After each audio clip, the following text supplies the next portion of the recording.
Is Trap currently the best player in the world? What is the impact of Hero returning from the military on the Korean scene? And last but not least, how much wood could a woodchuck chuck if a woodchuck could chuck wood? StarCraft Today! Your favorite StarCraft news show. Last weekend we finally saw the Team Liquid StarLeague number 7 finish up. After 3 weeks of insane StarCraft 2 action, Trap became victorious as he managed to beat out Raynor in the finals. Raynor, who already came in there through the winner bracket with a 1 map advantage. Trap had an insane run in general, 4-0 zest in the first winner bracket semifinals, losing to Raynor 4-2 in the winner bracket finals, and then downstairs in the loser bracket once again taking out Zest to take the crown, kick off Raynor and say, hey, I want this big fat dub.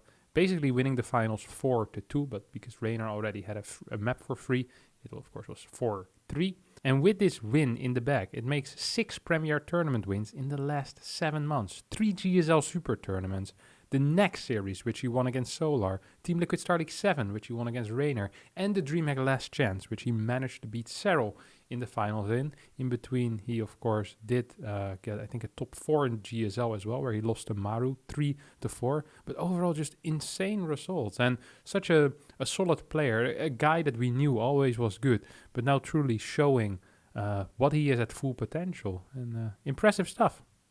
Moving on, we had the GSL Code S Resume round of 16 for groups of 4, Group A, B, C, and D. And as always, we started with Group B for whatever reason.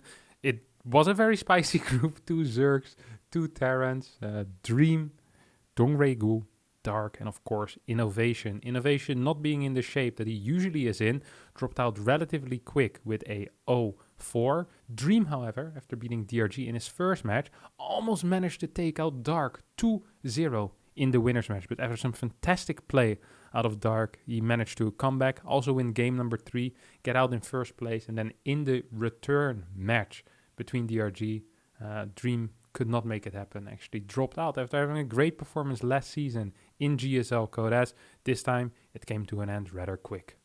And that game I just mentioned between Dark and Dream on 2000 Atmosphere also is going to be the game of the week. What an absolute banger of a game. After Dream did infinite amounts of drone damage and looked to be in a massive lead with his mech army against pure Roach Ravager, couple of Swarmos, later on a couple of Infestors being added on.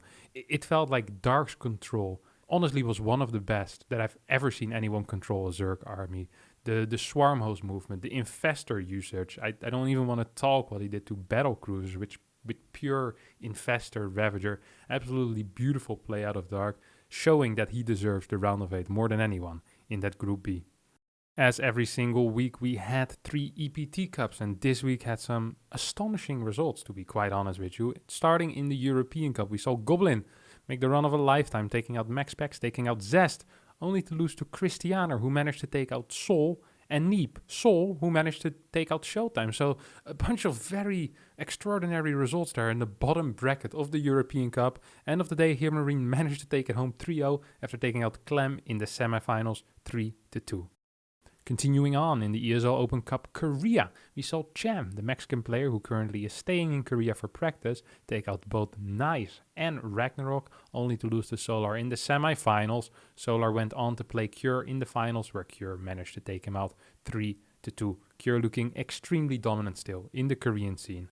For our final EPT Cup, we're going to be doing a little bit of a zoom in on the bracket, as we have a player that not many people will know, Razorblader from the UK, a player that is usually floating between 5.8k and 6.1k on the European ladder. Doesn't even play that much, is not a full-time player. Terran player, manages to take out MaxPax, 4GG, and Nice to get into the semifinals of the EPT American Cup. Loses to Cure, still manages to take a map. Cure goes on into the finals, takes out Zest 3-1 without any real problem, but just a fantastic run out of this relatively unknown Brit. As always, we also have a clip of the week, and this week we have a very lucky lady. Not even a great start, it's just not a great game for the Zerg. What? How did that not attack? What is happening? What? Honestly, what? Oh my god.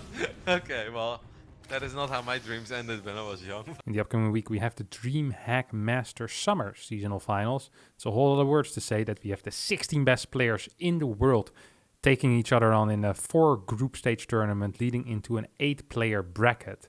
Now, I thought it would be fun if we just have a quick look at these groups and make some cheeky predictions. And if you think you can get better predictions than me, be sure to put them in the comments and you can brag about it next week. So for Group A, Trap, Dream, Lambo and Scarlet. Well, with the current shape that Trap is in, I'm going to say Trap gets first place. And then as a wildcard pick, I'll go for Lambo in second. For Group B, it's very easy, Maru and Rainer.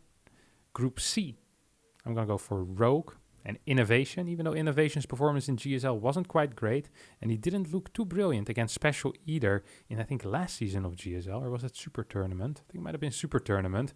I still feel like that Innovation will bounce back. Then we have Group D, Clem, Neep, Time, Hero Marine. By far the weakest group, but probably also one of the most interesting groups, as Clem versus Hero Marine is turning into a little bit of a rivalry, and Neep versus Time is kind of hard to predict. I'm actually going to go with Time and Clem in this one, and Clem in first place. All right, that tournament is going to be played from Thursday on till Sunday, 4-day tournament. Be sure to tune in there and be sure to leave your predictions down in the comments below. That's going to be it for me. Don't forget to hit the like button. Don't forget to subscribe and watch all the other videos if you haven't already. Bye-bye.